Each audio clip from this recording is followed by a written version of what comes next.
o teu nome. Nem sempre, irmão, alguém que vem na nossa casa e nos diz Senhor, Senhor, é de Deus, é direcionado por Deus, é enviado por Deus. Nós temos que ter discernimento para saber quando Deus está falando conosco ou não. Aleluia. Aleluia. Se eu não tenho discernimento, eu vou dizer assim, bom, eu vou esperar o cumprimento, porque se não cumprir, não foi Deus que falou. Mas nós devemos buscar o discernimento da parte de Deus. Nós temos que buscar de Deus para nós não sermos enganados, porque infelizmente na igreja do Senhor tem muitas pessoas que estão fora do evangelho, ou até estão dentro da casa do Senhor, mas não tem mais fé. Por quê? Porque surgiu aqui no púlpito um pregador, pode ser que seja até eu mesmo, que botou com que a pessoa acreditasse em palavras humanas, em que Deus não falou, e a pessoa pôs a sua fé naquilo e não se cumpriu. Então ela olha para Deus e diz assim, Deus falou comigo e Deus não cumpriu. Não, irmão, não foi Deus que falou, não.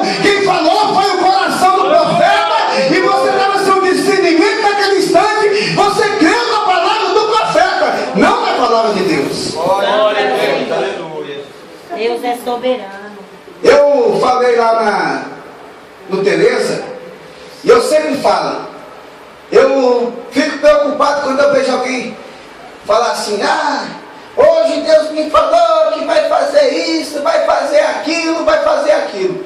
Bom, eu peço bem atenção, porque quando eu vou no culto, eu vou igual uma missionária que pregou uma vez, falou, a gente tem que ir levar as orelhas, né?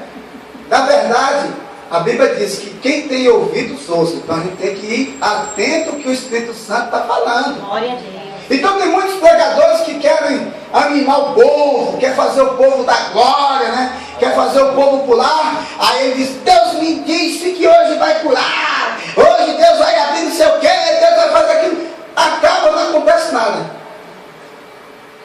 Bom, se Deus falou que ia acontecer isso, acontecer aquilo, e não aconteceu nada, logo a palavra foi palavra do profeta, não de Deus.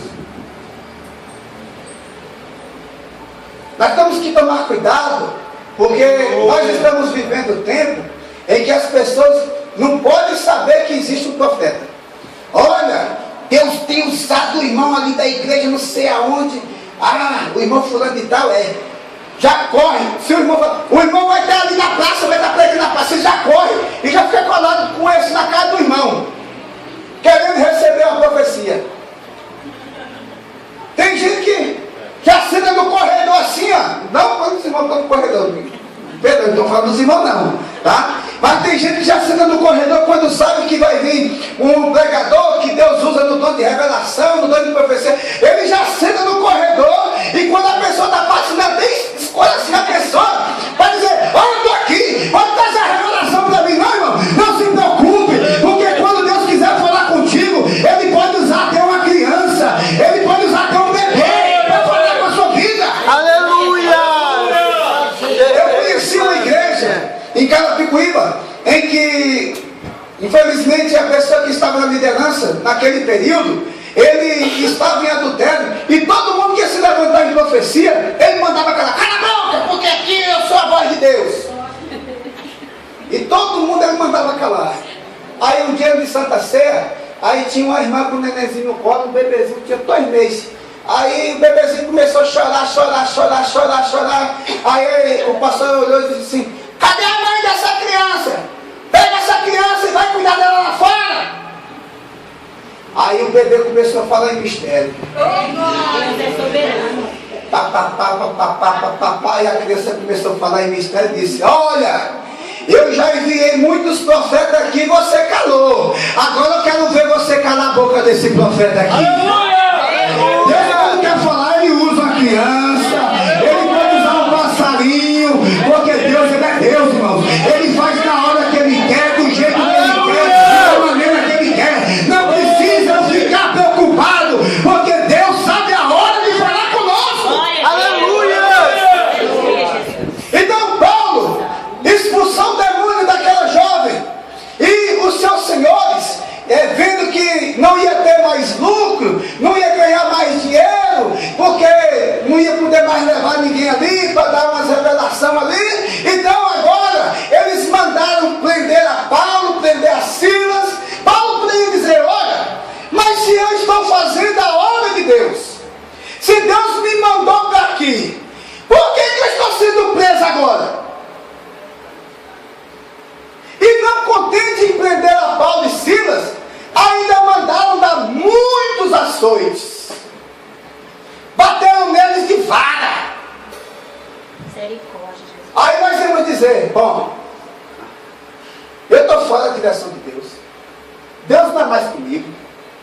porque eu vim para cá, foi Deus que mandou, e agora eu estou preso, eu já tomei uma surra, eu fui envergonhado no meio da praça. Irmão, não se preocupe, porque toda história ela tem começo, meio e fim. Se você não morreu ainda, então a sua história está no meio. Então não se preocupe, que até o fim Deus vai ter muita coisa para fazer na sua vida. Aleluia. Porque a gente é movido pela circunstância, aquela situação momentânea. Eu me lembro que quando a minha esposa teve um aborto, que o médico disse para nós: olha, a sua esposa, ela não tem chance de engravidar, só com tratamento no hospital da clínica, e não existe segurança nesse tratamento. Aí, irmão, eu vim sem pé no chão, e eu tinha que ser mais forte que a minha esposa ainda. Eu não sei como nós chegamos em casa, e à noite nós fomos para o culto. Aí quando o culto começou, aí o pastor foi ler a mensagem e disse assim: a oração de Ana. Aí eu falei: Jesus, o médico disse não, mas o Senhor está dizendo para mim que é sim. E eu não contei com isso. Jesus disse: olha, hoje o médico disse não, mas eu disse sim para a sua vida.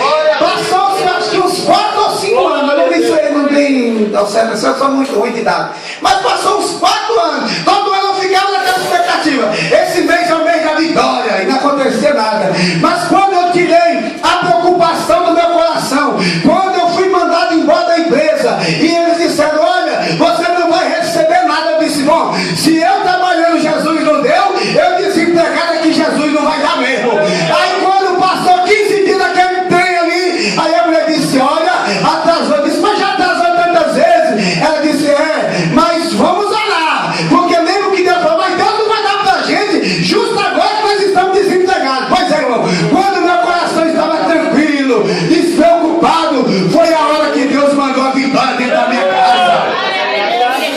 Porque tem gente que diz assim: Jesus, se o Senhor não fizer hoje, eu vou morrer. Passa 3 meses, Deus não fez e ele não morreu, porque o poder está na mão do Todo-Poderoso. Ele sabe a hora, o momento certo para ele entrar com providência na sua vida e na sua causa, irmão.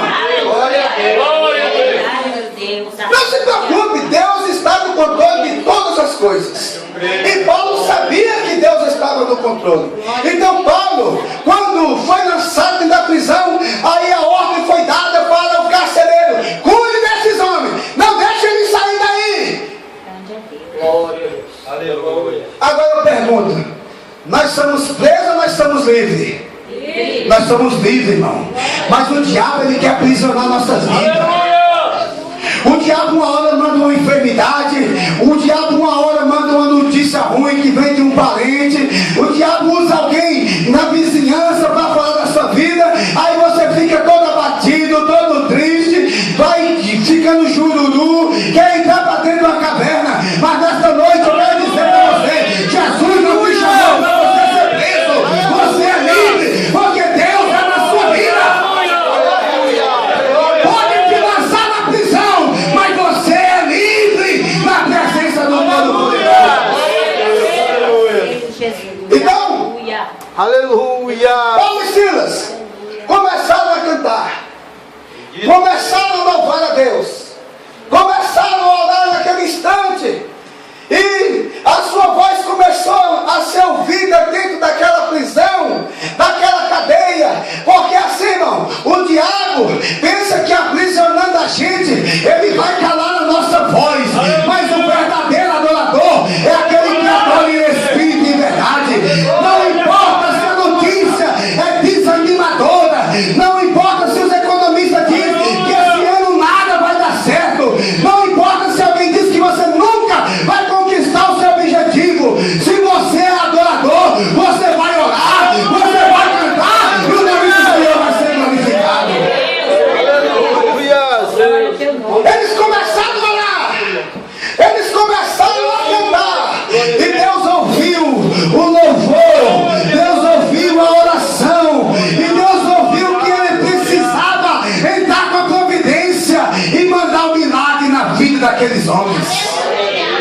Aleluia. Tem um pastor que já pregou aqui no campo de Jandira, agora me fugiu o nome dele, Nonato, pastor Nonato, talvez alguns irmãos já viram aqui.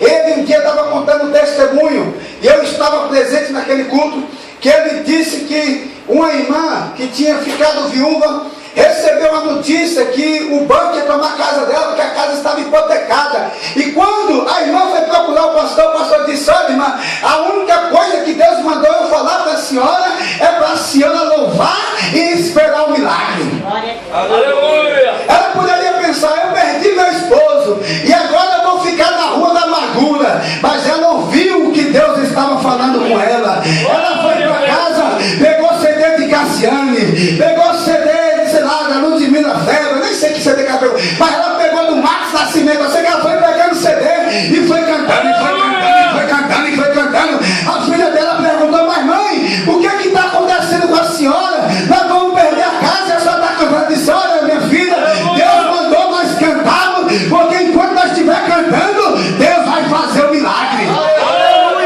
Aí a filha dela perguntou: mas mãe, quem está paga a dívida? Se paga eu não sei, mas que move a mão de Deus, isso ela move.